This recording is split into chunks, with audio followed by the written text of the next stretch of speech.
اعوذ باللہ من الشیطان الرجیم بسم اللہ الرحمن الرحیم یا ایھا الذین آمنوا کتب علیکم الصیام کما کتب علی الذین من قبلکم لعلکم تتقون۔ السلام علیکم مومنین کرام، آج ہماری گفتگو کا جو موضوع ہے وہ یہ ہے کہ ماہ رمضان المبارک اپنے ساتھ کیا کیا ہدیہ اور گفٹ ہمارے لیے لے کے آیا ہے۔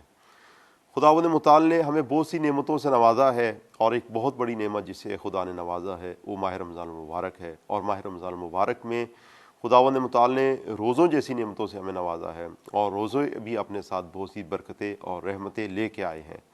لیکن افسوس یہ ہے کہ ہمارے ہاں پہلی بات تو یہ ہے کہ دین کی طرف سیکھنے میں ہم سنجیدہ نہیں ہیں، اور اگر سنجیدگی کا اظہار بھی کریں تو ہم جو ہے نا وہ اس کی روایتی انداز سے اس کو عمل کرتے ہیں۔ بہت سے احباب ہیں پورا رمضان المبارک، حتیٰ یہ ہے کہ وہ رمضان المبارک کے احکام کو بھی نہیں سیکھتے، روزے جو ہے نا ان کے مسائل کو بھی نہیں سیکھتے، اور روزہ پہ روزہ رکھتے رہتے ہیں۔ یہی وجہ ہے کہ جو ہے وہ سحری میں اذان ہو جاتی ہے اور ان کی چائے ابھی جاری رہتی ہے۔ سبب کیا ہے کہ اس نے یہ زحمت تو کی ہے کہ روزہ رکھنے کی، لیکن یہ زحمت نہیں کی ہے کہ روزہ جو ہے اس کے احکام کو بھی یاد کر لیا جائے۔ اور بعض احباب جو ہے وہ رمضان المبارک میں اس کے احکام کو یاد کر لیتے ہیں، لیکن آداب رمضان کو یاد نہیں کرتے۔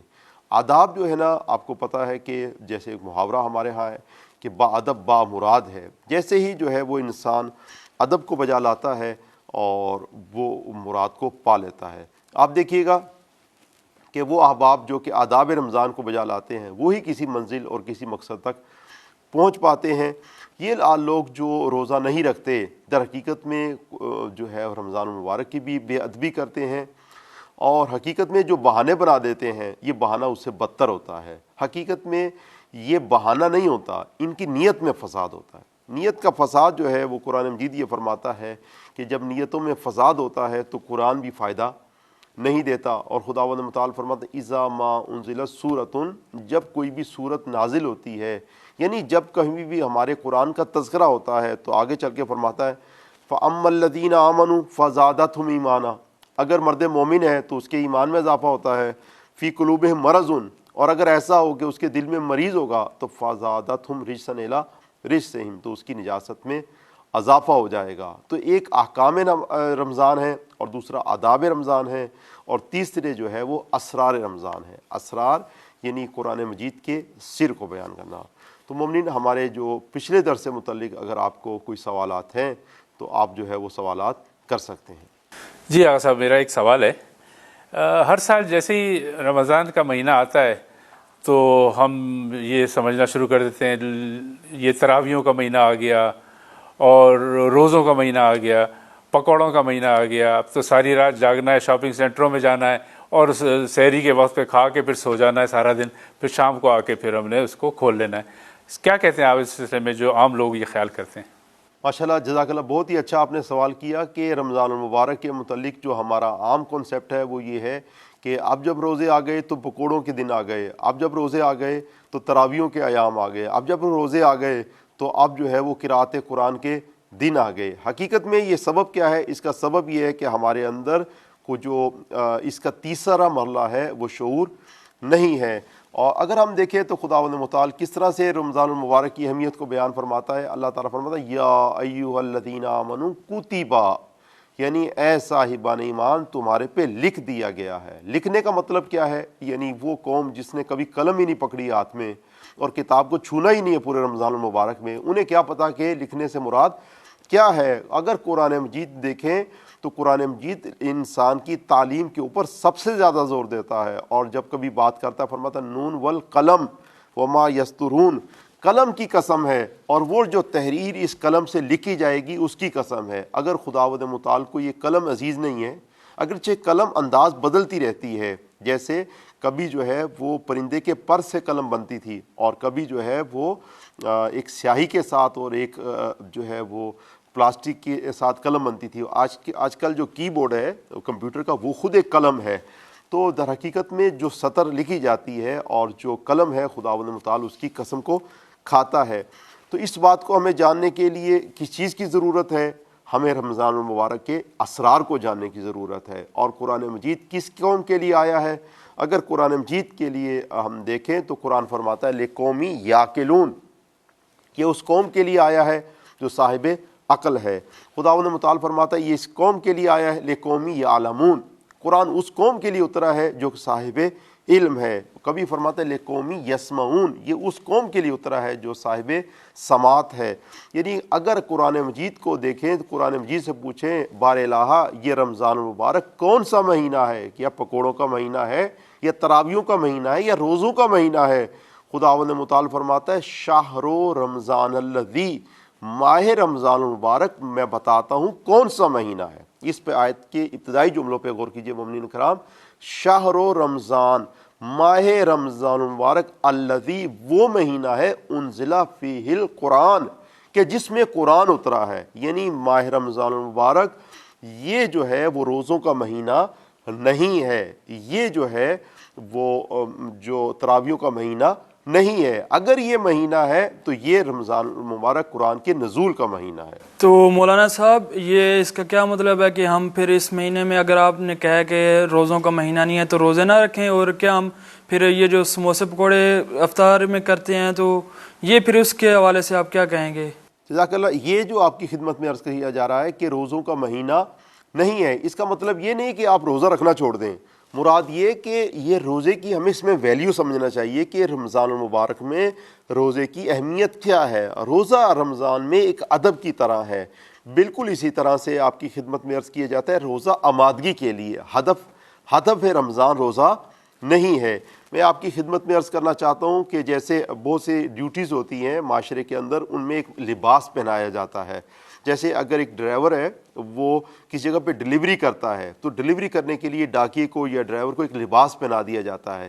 یہ اس لباس کے بنا کسی کو اجر نہیں ملتا، لیکن یہ لباس کیا ہے؟ اس کا ادب ہے، اس کو ایک سلیقہ سکھاتا ہے۔ اس لباس کی بدولت اگر آپ سیفٹی کا کام کرتے ہیں، جیسے آج کل کرونا کا مسئلہ ہے، تو آپ ایک لباس پہن لیتے ہیں۔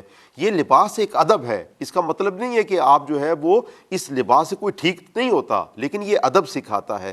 رمضان المبارک کے روزے سے کسی کو کچھ ملتا نہیں ہے، لیکن یہ روزہ وہ صلاحیت پیدا کر دیتا ہے جس سے انسان قرآن کو سمجھ سکتا ہے، جس سے انسان قرآن کے مطالب کو جان لیتا ہے۔ اور رہی بات یہ کہ پکوڑے اور کھجور یہ منع نہیں کیے گئے، لیکن ہمیں صرف اس بات کو جاننا چاہیے کہ یہ ایک ہماری رسم ہے، اور رسم اور ہے اور ہدف اور ہے۔ یہ رمضان المبارک کے رسومات میں سے آتے ہیں، اور یہ رسومات ہمیں ہمارے ماحول اور علاقے اور آبا سے ملی ہیں۔ لیکن اگر رمضان المبارک کو قرآن کے ساتھ دیکھا جائے، الہی رمضان دیکھا جائے، تو الہی رمضان کون سا ہے؟ شہر رمضان الذی انزل فیہ القرآن، جس میں قرآن نازل ہوا ہے۔ اور نازل ہوا ہے تو کہاں پہ نازل ہوا ہے؟ نازل ہوا ہے تو کعبے میں نازل نہیں ہوا، نازل ہوا ہے تو کسی مسجد میں نازل نہیں ہوا، کہیں در و دیوار میں نازل نہیں ہوا۔ نزول کا مطلب مدرسوں میں نزول نہیں ہے، نزول کا مطلب یہ کہ ماہ رمضان المبارک ایک ایسا مہینہ ہے کہ جو نازل ہوا اور قلب رسول پہ نازل ہوا ہے۔ لیکن صاحب یہ قرآن تو ہم صرف تلاوت کے لیے، حفظ کرنے کے لیے کرتے ہیں، یا کوئی مر جاتا ہے تو ختم قرآن میں ہم استعمال کرتے ہیں، اس کو پڑھتے ہیں، تو کیا فضیلت کیا ہے قرآن کی؟ دیکھیں جزاک اللہ، میں نے آپ کی خدمت میں عرض کیا کہ یہ قلب پیغمبر پہ نازل ہوا ہے، اور یہ جو ہم مردے کو قرآن سناتے ہیں اور مردے کو پڑھ کے سناتے ہیں تو مردہ بھی کہتا ہے کہ بھائی جیسے مردے کے لیے ہم پڑھتے ہیں انا للہ و انا الیہ راجعون، کہ اس کا مطلب کیا ہے کہ ہم خدا کی جانب سے آئے ہیں اور ہم نے خدا کی طرف جانا ہے۔ تو مردہ تو کہتا ہے میں تو جا ہی رہا ہوں خدا کی جانب، اب تم اپنا سوچ کہ تم نے کس کی طرف جانا ہے۔ در حقیقت مردوں کے لیے یہ قرآن نہیں ہے، در حقیقت میں یہ ہمارے لیے ہے کہ اگر ہم اس سے شفا پا گئے تو مردے کو بھی فائدہ ہو سکتا ہے، اور اگر ہمیں ہی فائدہ نہ پہنچا تو مردے کو بھی فائدہ نہیں ہو سکتا۔ یہ پلاسٹک کا قرآن، جیسے بہت سے لوگ جو ہے نا وہ رمضان المبارک میں ایک کمرے میں کمپیوٹر چلا دیتے ہیں اور ڈسک چلا دیتے ہیں، وہاں پہ پورا سپارہ پڑھا جاتا ہے، سارا دن قرآن کی تلاوت ہوتی رہتی ہے، اس تلاوت کا کوئی بھی فائدہ نہیں ہے۔ یا بہت سی اذانیں جو ہے نا وہ پلاسٹک کے ساتھ چلتی ہیں، اور جو ہے نا وہ آپ دیکھیے کہ ٹی وی اور کمپیوٹر کے اوپر آتی ہیں، اس بھی اذان کا فائدہ نہیں ہے۔ جو رہ گئی رسم اذان اور روح بلالی نہ رہی، جس اذان کا فائدہ ہے وہ روح بلالی کے ساتھ ہے، جو کہ ایمان کے ساتھ ہے۔ اگر اس کے ساتھ ہوگا تو یہ فائدہ ہے، وگرنہ اس کا فائدہ نہیں ہے۔ یعنی مولانا صاحب آپ یہ کہنا چاہ رہے ہیں کہ ہم اس قرآن کو اگر مردوں کو بھی اگر ہم نے بخشوانا ہے تو خود پہلے اس قرآن کو سمجھیں، اس پہ عمل کریں، ہمارے اس عمل کا اجر ان مردوں کو ملے گا یا جو مرحومین ہیں ان کو ملے گا؟ بہت ہی اچھی بات آپ نے بالکل فرمائی، خدا آپ کو جزائے خیر عطا فرمائے۔ اسی طرح سے اگر ہم بات کو سمجھتے رہے تو یقیناً ہم اس مہینے میں قرآن کے مطالب کو سمجھ سکتے ہیں۔ میرا جو کہنے کا مقصد یہ نہیں ہے کہ مردے کو بالکل فائدہ نہیں ہے، مطلب یہ ہے کہ یہ ہماری شفا کے لیے، ہماری بخشش کے لیے آیا ہے اور ہماری ہدایت کے لیے آیا ہے۔ جیسے قرآن مجید کہتا ہے شہر رمضان الذی، میرے ساتھ پڑھیے گا، شہر رمضان الذی انزل فیہ القرآن ھدی للناس۔ یہ کس کے لیے اترا ہے؟ یہ ھدی للناس، یہ انسانوں کے لیے اترا ہے۔ قرآن یہ نہیں کہتا کہ فعالا للناس، یہ انسانیت کے لیے فعال بن کے آیا ہے۔ آپ دیکھیے فعال کیا کام ہوتا ہے؟ فعال یہ کام کیا جاتا ہے کہ ایک پتھر لے لیا جاتا ہے، ایک سکہ لے لیا جاتا ہے، اس کو اچھالا جاتا ہے، اور وہ کنفیوز آدمی جو تردد میں ہوتا ہے، اس نے جانا کدھر کو ہے، وہ اپنے رستے کا جو تعین ہے وہ اس سکے سے کرتا ہے۔ تو آپ دیکھیے دنیا جو ایک سکے کے ذریعے سے، ایک پتھر کے ذریعے کام لیتی ہے، وہ ہم قرآن سے لے رہے ہیں۔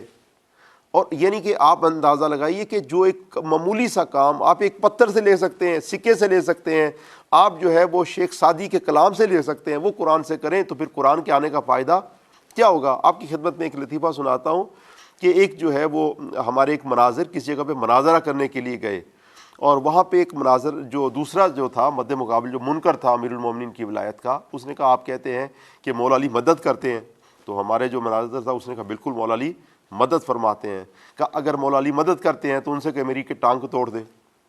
تو اس نے کہا کہ یہ کوئی مسئلہ نہیں ہے، آپ نے جو مانگا ہے، کوئی قابل ہو تو شانے کہیں دیتے ہیں، ہم ڈھونڈنے والوں کو دنیا بھی نہیں دیتے ہیں۔ اور ایک مرتبہ انہوں نے اپنے ملنگ کی طرف اشارہ کیا، اور ملنگ کے پاس جو ڈنڈا تھا انہوں نے اس کو گھمایا اور اس کی ٹانگ پہ مار دیا۔ اور اس نے جو مناظر جو تھا اس نے کہا کہ میں نے تو کہا کہ مولا علی توڑ دیں، اور یہ آپ نے خود ہی توڑ دیے۔ تو وہ مناظر نے کہا، جو شیعہ مناظر تھا، اس نے کہا کہ یہ چھوٹے موٹے کام ہم خود ہی کر لیتے ہیں۔ تو آپ اندازہ لگائیے کہ یہ ٹاسک اور فعال کا کام، یہ اگر قرآن نہ بھی اترتا تو یہ کام ہم خود ہی کر سکتے تھے۔ قرآن مجید اس کے لیے نہیں اترا، قرآن مجید اس ہدایت کے لیے اترا ہے تا روز قیامت بھی اگر انسانیت ایڑیاں رگڑ رگڑ کے مر جاتی تو اس کی ہدایت کو پا نہیں سکتی تھی۔ یہ جو روزے کے فضائل آپ ہندو سے پوچھتے ہیں اور سکھ سے پوچھتے ہیں اور کسی ڈاکٹر اور انجینئر کو بلا کے پوچھتے ہیں، یہ تو کوئی فضیلت نہیں ہے۔ فضیلت تو وہ ہے جو کہ ہم مر جاتے ہیں لیکن اس فضیلت کو پا نہیں سکتے۔ بسم اللہ کیجیے گا۔ آقا صاحب یہ ان کے بارے میں کیا کہیں گے جو لاکھوں لوگ قرآن کو حفظ کرتے ہیں پوری دنیا میں پھیلے میں، وہ صرف عربی قرآن کی حفظ کر لیتے ہیں اور وہ کہتے ہیں کہ ہم نے بس قرآن کو پا لیا ہے، ان کے بارے میں آپ کیا کہیں گے؟ بالکل اسی طرح سے جیسے کہ کوئی اگر وضو کر لے تو وضو اگر کرنے کے بعد اگر کہتے میں نے نماز کو پڑھ لیا ہے تو اس کی حماقت پہ اور اس کی عقل پہ کون ہنسے گا نہیں۔ اگر ہم دیکھیں تو قرآن مجید یہ تلاوت کے لیے نہیں اترا ہے، یہ قرات کے لیے نہیں اترا ہے۔ جب روز قیامت ہوگی اور ساری انسانیت منتظر ہوگی کہ پیغمبر اسلام تشریف لائیں گے اور ہماری شفاعت کریں گے، اب ایسے موقع پہ جو پیغمبر تشریف لائیں گے تو پیغمبر کھڑے ہو کے کیا فرمائیں گے؟ اب اس بات کو زیادہ توجہ کیجیے گا، یہ سارے قاری وہاں موجود ہوں گے اور پیغمبر کیا فرمائیں گے؟ وقال الرسول یا رب ان قوم اتخذوا هذا القرآن مہجورا۔ بار الہ اس قوم نے اس قرآن کو پکڑا اس انداز سے تھا کہ یہ قرآن تنہا تھا۔ یعنی کیسے پکڑا تھا؟ یعنی قرآن کو پکڑا بھی ہوا تھا اور یہ تنہا تھا، یعنی تلاوتیں بھی تھیں، حفظ بھی تھا، لیکن یہ تنہا تھا۔ کیوں؟ جب تک ہمیں اس کا فلسفہ سمجھ میں نہیں آئے گا، مقصد سمجھ میں نہیں آئے گا، تو ہم یہ جان لیں گے کہ یہ قرآن اس کے یعنی تلاوتوں کے باوجود ہم نے اس سے فائدہ نہیں اٹھایا۔ نہیں، یہ جو آپ فرما رہے ہیں کہ رسول اکرم صلی اللہ علیہ وآلہ وسلم شکایت کریں گے کہ یہ میری قوم نے نظر انداز کر دیا قرآن کو، کیسے نظر انداز کیا؟ بالکل اسی طرح سے جیسے میں آپ کی خدمت میں مثال دیتا ہوں، استاد محترم قبلہ سید جواد نقوی حافظہ اللہ، خدا ان کو سلامت رکھے اور ہماری زندگی بھی ان کو عطا فرمائے، وہ یہ بیان فرماتے ہیں اگر ایک عالم دین ایک گھر کے اندر رہتا ہے اور اس کے بے شک وہ ایک باپ کی حیثیت سے ہے تو اس کی اولاد بھی ہے، اور فیملی میں رہتا ہے تو بہن بھائی بھی ہیں اور دوست احباب بھی اس کے ہیں، اور سب اس کا احترام کرتے ہیں اور سب اس کا استقبال کرتے ہیں۔ اب ایسے موقع پہ اگر وہ بچے اس کو احترام کرتے ہیں کس بنیاد پہ؟ کہ وہ ہمارا باپ ہے، اور دوست کس لیے کرتے ہیں کہ وہ ہمارا دوست ہے، اور رشتہ دار کس لیے احترام کرتے ہیں؟ یہ ہمارا رشتہ دار ہے، لیکن پھر بھی وہ عالم دین اپنے معاشرے میں اکیلا ہے۔ کیوں اکیلا ہے؟ اس کی وجہ سے کہ باپ کی رشتے کی وجہ سے وہ 20 سال لگا کے نہیں آیا, وہ بہن اور بھائی کے رشتے کی وجہ سے وہاں پڑھ کے نہیں آیا ہے, وہ دوستی کی وجہ سے پڑھ کے نہیں آیا, وہاں سے تو وہ عالم بن کے آیا ہے. جب تک ان کے درمیان رشتہ عالمانہ نہیں برگزار ہو جاتا تب تک وہ عالم اپنے عالم ہونے کے عنوان سے اکیلا ہے. اسی طرح سے قرآن مجید کوئی پڑھنے کی کتاب بن کے نہیں آیا ہے, بلکہ یہ قرآن آیا تو کس کے لیے آیا ہے؟ فرمایا ھدی للناس, یہ ہدایت بن کے آیا ہے. ہدایت کا مطلب کیا ہے؟ ہدایت کا مطلب یہ ہے کہ یہ معاشرے میں ایک آئین بن کے آیا ہے. آئین یعنی کہ اگر جب تک ہمارے معاشرے میں برٹش آئین ہے, دوسرے آئین رائج ہیں اور الہی آئین نہیں ہوگا, اس وقت تک یہ قرآن تک و تنہا رہے گا. تو مولانا صاحب کیا پھر اگر ہم اس قرآن سے ہدایت نہیں لیتے تو اس کو حفظ کر لیتے ہیں اور اس کو پڑھتے رہتے ہیں تو اس کا کوئی فائدہ ہے یا فائدہ نہیں ہے؟ جزاک اللہ. اگر قرآن مجید سے ہم نے ہدایت نہ لی, اور جب حالانکہ آج یہی کام ہو رہا ہے کہ ہم اگر نہیں لیتے تو رمضان المبارک میں فرقان نہیں لیتے, کنفیوژن کو دور نہیں لیتے, اگر نہیں لیتے تو کتیبہ, اس میں کتابت کا کام نہیں لیتے. کسی کے ہاتھ میں اگر آپ دیکھیے کہ کھجور تو موجود ہے لیکن آج امت کے ہاتھ میں قلم موجود نہیں ہے, جو جس کے لیے خدا خداوند متعال قسم فرماتا ہے نون والقلم, قسم ہے اس قلم کی, وہ قلم اس قوم کے ہاتھ میں نہیں ہے. وما یسترون, اور جو تحریر لکھی جاتی ہے خدا اس تحریر کی قسم کھاتا ہے, اور تحریر بھی آج ہمارے ہاتھ میں نہیں ہے. مومنین اس قلم کو اور کاغذ کو اپنے ہاتھ سے جانے نہ دیجیے. یہ جو قلم آپ لکھتے ہیں نا سوال, در حقیقت میں یہ آپ کے دل پہ تحریر ہوتی ہے, اور اس کو ضرور لکھا کریں. تو یہ جو آپ کہہ رہے ہیں کہ ہم قرآن مجید پڑھتے ہیں بنا ہدایت کے, اس کا کوئی فائدہ نہیں ہے. 100% کوئی بھی فائدہ نہیں ہے. آپ دیکھیے کہ امام حسین کے قتل پہ جو آئے ہیں ان میں کتنے قاری ہیں اور کتنے حافظ قرآن ہیں, لیکن انہوں نے نہیں لیا تو قرآن سے کیا نہیں لیا؟ ہدایت نہیں لی, کیا کرنا یہ نہیں لیا. اب ایسے موقع میں ان کی تلاوتوں کا کیا فائدہ ہے؟ اور یعنی کہ عجیب اتفاق ہے اسلام کی تقدیر کے ساتھ, کاٹا حسین کا سر نعرہ تکبیر کے ساتھ.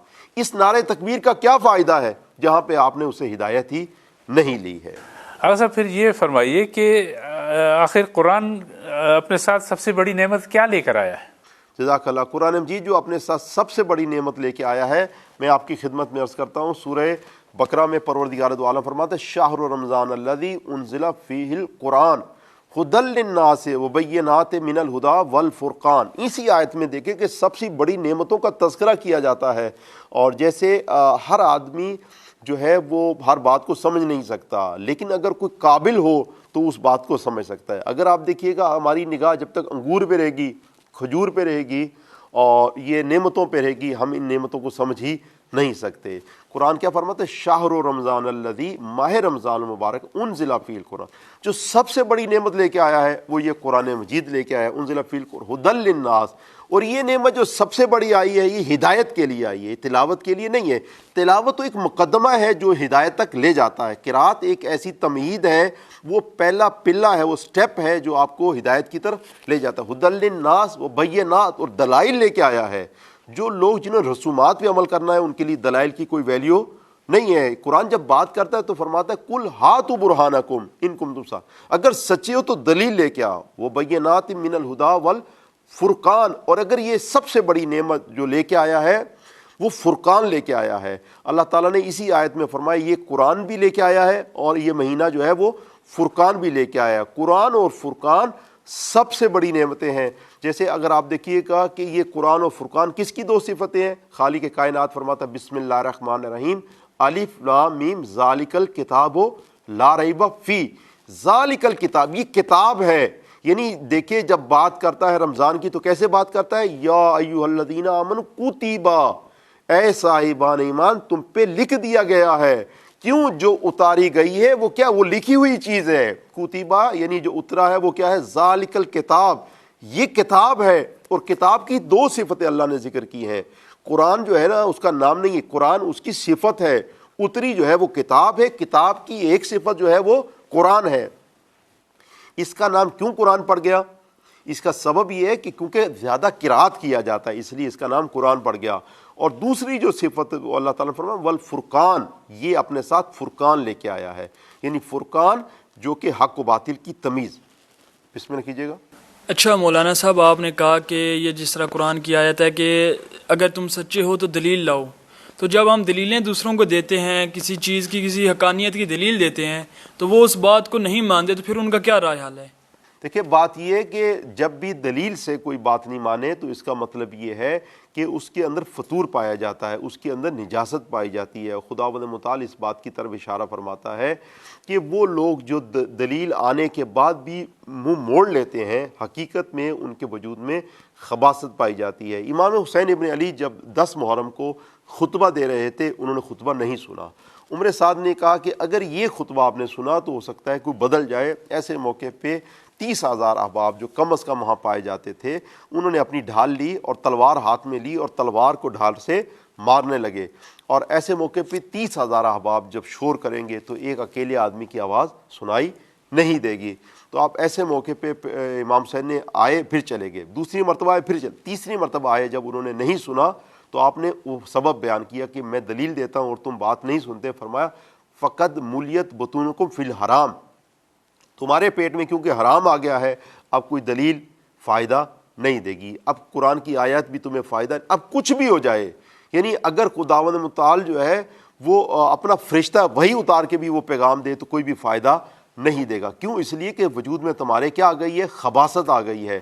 یہی بات اللہ تعالیٰ فرماتا الذین آمنوا، اگر کوئی مرد مومن ہو تو دلیل اسے کیا کرتی ہے؟ الذین آمنوا فزادتہم ایمانا، جب وہ دلیل سنتا ہے، جب وہ برہان دیکھتا ہے، جب وہ فرقان دیکھتا ہے، قرآن دیکھتا ہے تو اس کے ایمان میں اضافہ ہو جاتا ہے۔ اور فرمایا کہ آگے چل کے فرمایا فی قلوب مرض، جن کے دل میں نجاست ہوتی ہے ان کو کوئی دلیل فائدہ نہیں دیتی ہے۔ فزادتہم رجسا الی رجسہم، ان کی نجاست تو پہلے ہی ہوتی ہے اور نجاست میں اور اضافہ ہو جاتا ہے، یعنی اور ڈٹائی ان کے اندر اور خباثت ان کے اندر آ جائے۔ یعنی ان افراد کو پھر ہمیں چاہیے کہ ان کو دلیل نہ دیں۔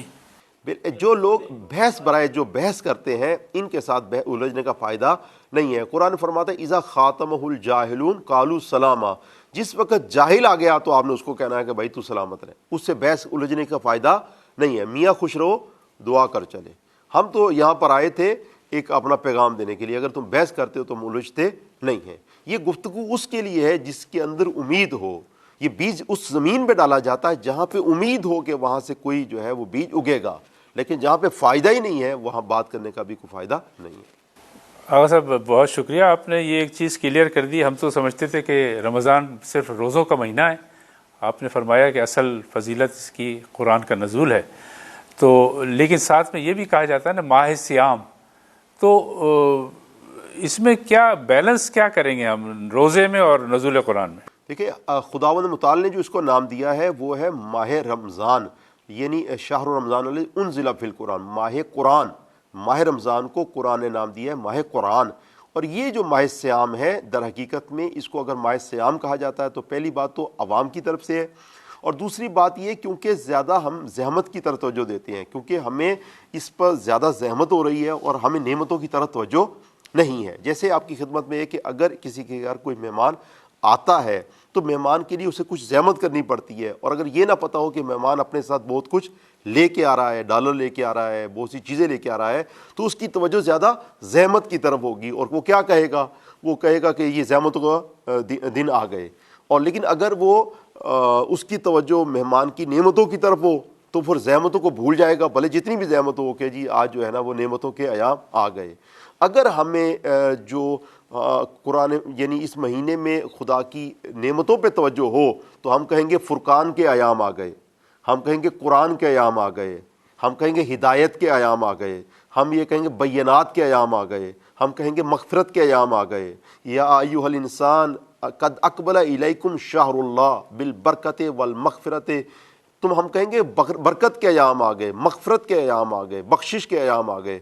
لیکن اگر جو ہے وہ ہماری توجہ ان ایام کی طرف نہیں ہوگی، چیزوں کی طرف نہیں ہوگی، تو ہم صرف روزے پہ توجہ دیں گے۔ اور اللہ تعالیٰ فرماتا ہے کہ ان تصوموا خیر لکم، یہ روزہ ٹھیک ہے تم رکھ رہے ہو لیکن یہ فائدہ ہے تمہارے لیے، اس لیے کہ اس سے آگے نعمتیں ہیں، ستاروں سے آگے جہاں اور بھی ہیں، اور ابھی عشق کے امتحان اور بھی ہیں۔ روزہ رکھنا ایک آخری حد اسلام میں نہیں ہے، یعنی اس سے اوپر بھی ایک اور منزل ہے، وہ نزول قرآن کی ہے، اور نزول قرآن بھی کوئی آخری منزل نہیں ہے، اس سے اوپر طبیان قرآن کی ہے، اور طبیان قرآن بھی آخری منزل نہیں ہے۔ اس کے بعد انسان نے اس کو اپنے دل پہ اتارنا ہے اور خود قرآن بن جانا ہے۔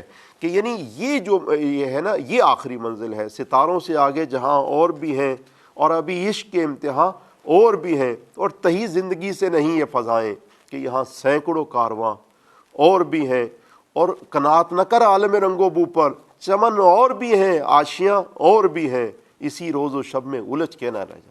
اسی روزوں میں، کھجور میں، انگور میں انسان الجھ کے نہ رہ جا، اسی روز و شب میں الجھ کے نہ رہ جا کہ تیرے زمان و مکان اور بھی ہیں۔ جب تک ہمیں یہ نہیں پتہ لگے گا ہم ہیں کون، ہم خدا کی قسم اس سے فائدہ اٹھا نہیں رکھتے۔ اور کہا کہ تو شاہین ہے، پرواز ہے کام تیرا۔ جب ہمیں یہ پتہ لگے گا کہ ہم تو شیعہ امیر المومنین کے، اور جیسے امیر المومنین نے پرواز کی، ہماری بھی پرواز اس مہینے میں وہی بنتی ہے۔ تو شاہین ہے، پرواز ہے کام تیرا، تیرے سامنے آسماں اور بھی ہیں، اور گئے دن کے تنہا تھا میں انجمن میں، اب یہاں میرے رازداں اور بھی ہیں۔ اور اگر ہمیں رازوں کا پتہ چل جائے گا تو رازدانوں کی قدر آئے گی۔ تو پھر آغا صاحب اس کا مطلب یہ ہے کہ ہمیں سحری افطار کو نظر انداز کر کے ان چیزوں میں، پکوڑوں اور کھجوروں اور سموسوں کو چھوڑ کے، ہمارا طرز عمل قرآن کی طرف کیا ہونا چاہیے اس ماہ مبارک میں؟ سب سے پہلے اگر ہم نے اس مہینے میں اگر قرآن سے یہ چیز نہ لی تو کچھ نہ لیا۔ کچھ چیزیں ایسی ہوتی ہیں جو کلیدی ہوتی ہیں، جو فائنل ہوتی ہیں، یعنی کہ آپ کہیے کہ اگر وہ نہیں ہے تو وہ پھر کچھ بھی نہیں ہے۔ جیسے جب ولایت کی بات ہوتی ہے دین کے اندر، تو خداوند متعال فرماتا ہے کہ یا ایھا رسول بلغ، اے میرا حبیب کہہ دے بات، کیا کہہ دے؟ ان لم تفعل فما بلغت رسالت، اگر یہ نہیں ہے تو پھر کچھ بھی نہیں ہے۔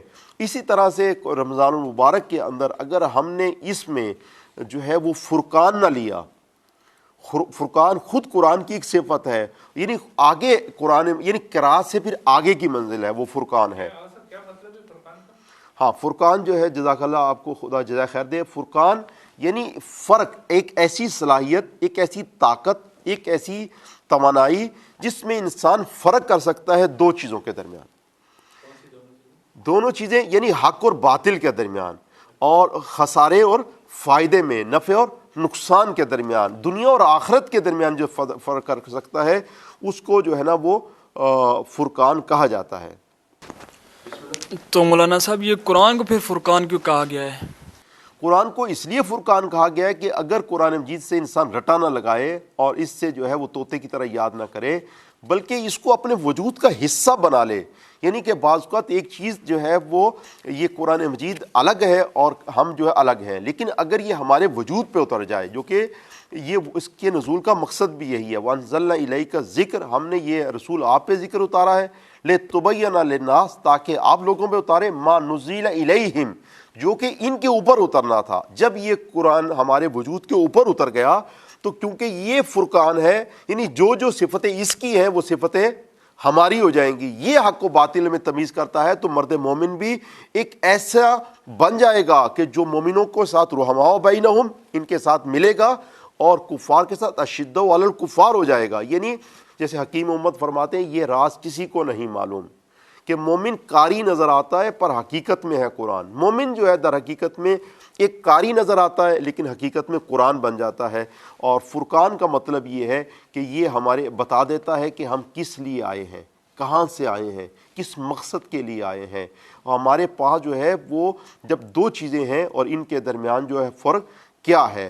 جیسے کہ حکیم امت فرماتے ہیں کہ حیران ہے ابو علی آیا کدھر سے ہوں، اور رومی یہ سوچتا ہے جاؤں کدھر کو میں، یہ آفتاب کیا، یہ بہرے بری ہیں کیا، سمجھا نہیں میں تسلسل شام سحر کو میں۔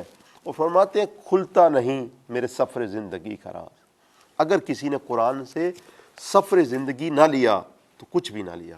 کھلتا نہیں میرے سفر زندگی کا راز، لاؤں کہاں سے بندائے صاحب نظر کو میں۔ اور جو چیز فرقان ہے وہ یہ ہے کہ چلتا ہوں تھوڑی دور ہر راہ رو کے ساتھ، پہچانتا نہیں ابھی راہ بر کو میں۔ ہم راہزن اور رہبروں میں فرق نہیں کر پاتے، ہم جو ہے حق و باطل میں فرق نہیں کر پاتے، اور حافظ قرآن ہے، ایسے حافظ کو سے کیا لینا ہم نے۔ بہتر۔ تو صاحب ہم کیا یہ ہم کہہ سکتے ہیں کہ قرآن ہمارے لیے ایک مکمل ضابطہ حیات ہے؟ بے شک قرآن مجید ہمارے لیے ایک مکمل ضابطہ حیات ہے، اور قرآن مجید ہم سے ہر وہ چیز لے کے آیا جو ہماری ہدایت کے لیے ہے۔ یعنی قرآن مجید ہم جو یہ سمجھتے ہیں کہ ہمارے لیے فزکس کیمسٹری بیولوجی کو بھی لے کے آیا ہے، کمپیوٹر بنانے کا طریقہ بھی لے کے آیا ہے اور ڈیم بنانے کا طریقہ بھی لے کے آیا ہے، یہ معنی صحیح نہیں ہے۔ تبیان لکل شیء یعنی ہر چیز کو لے کے آئے، یعنی جو چیز بھی ہدایت کے لیے ہے وہ قرآن ہمارے ساتھ لے کے آئے۔ اللہم صلی علی محمد و علیہ، اسی دعا کے ساتھ کہ ہمیں خداوند متعال ان انسانوں میں شمار کرے جنہوں نے اس ماہ رمضان المبارک میں فرقان اور قرآن مجید کو سمجھا ہے۔ اللہم صلی علی محمد و علیہ۔